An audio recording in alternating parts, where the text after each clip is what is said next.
Deutéronome, chapitre 3. Nous nous tournâmes, et nous montâmes par le chemin de Basan.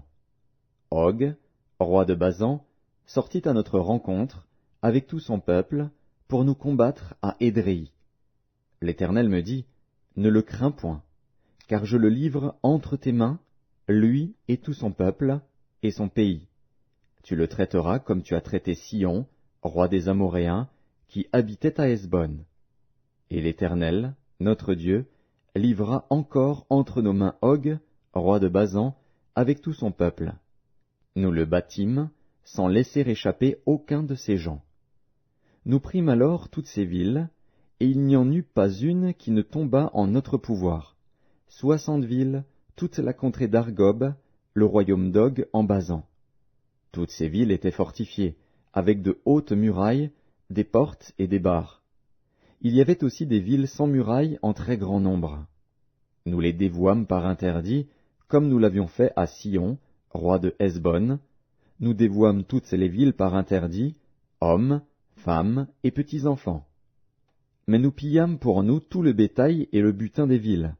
C'est ainsi que, dans ce temps-là, nous conquîmes sur les 2 rois des Amoréens le pays de l'autre côté du Jourdain, depuis le torrent de l'Arnon jusqu'à la montagne de l'Hermon. Les Sidoniens donnent à l'Hermon le nom de Sirion, et les Amoréens celui de Sénir. Toutes les villes de la plaine, tout Galaad et tout Basan jusqu'à Salca et Édréi, villes du royaume d'Og en Basan. Og, roi de Basan, était resté seul de la race des Réphaïm. Voici, son lit, un lit de fer, n'est-il pas à Rabat, ville des enfants d'Ammon?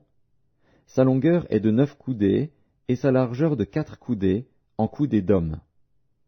Nous prîmes alors possession de ce pays. Je donnai aux Rubénites et aux Gadites le territoire à partir d'Aroër, sur le torrent de l'Arnon, et la moitié de la montagne de Galaad avec ses villes. Je donnai à la moitié de la tribu de Manassé le reste de Galaad et tout le royaume d'Og en Basan, toute la contrée d'Argob, avec tout Basan, c'est ce qu'on appelait le pays des Réphaïm. Jaïr, fils de Manassé, prit toute la contrée d'Argob jusqu'à la frontière des Guéshuriens et des Maacassiens, et il donna son nom au bourg de Basan, appelé encore aujourd'hui bourg de Jaïr. Je donnai Galaad à Makir. Aux Rubénites et aux Gadites je donnai une partie de Galaad jusqu'au torrent de l'Arnon, dont le milieu sert de limite, et jusqu'au torrent de Jabbok, frontière des enfants d'Ammon. Je leur donnai encore la plaine, limitée par le Jourdain, depuis Kinéret jusqu'à la mer de la plaine, la mer Salée, au pied du Pisga vers l'Orient. En ce temps-là, je vous donnai cet ordre. L'Éternel, votre Dieu, vous livre ce pays pour que vous le possédiez. Vous tous, soldats, vous marcherez en armes devant les enfants d'Israël.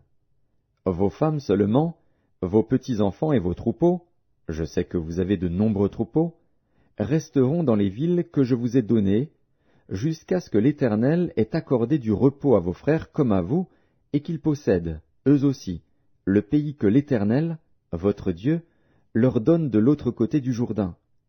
Et vous retournerez chacun dans l'héritage que je vous ai donné. En ce temps-là, je donnai des ordres à Josué, et je dis, tes yeux ont vu tout ce que l'Éternel, votre Dieu, a fait à ces 2 rois. Ainsi fera l'Éternel à tous les royaumes contre lesquels tu vas marcher. Ne les craignez point, car l'Éternel, votre Dieu, combattra lui-même pour vous. En ce temps-là, j'implorai la miséricorde de l'Éternel, en disant, Seigneur Éternel, tu as commencé à montrer à ton serviteur ta grandeur et ta main puissante. Car quel Dieu y a-t-il, au ciel et sur la terre, qui puisse imiter tes œuvres et tes hauts faits? Laisse-moi passer, je te prie, laisse-moi voir ce bon pays de l'autre côté du Jourdain, ces belles montagnes et le Liban. Mais l'Éternel s'irrita contre moi, à cause de vous, et il ne m'écouta point. L'Éternel me dit, c'est assez, ne me parle plus de cette affaire. Monte au sommet du Pisga, porte tes regards à l'Occident, au nord, au midi et à l'Orient, et contemple de tes yeux, car tu ne passeras pas ce Jourdain. Donne des ordres à Josué, fortifie-le et affermis-le, car c'est lui qui marchera devant ce peuple, et qui le mettra en possession du pays que tu verras. Nous demeurâmes dans la vallée, vis-à-vis de Beth-péor.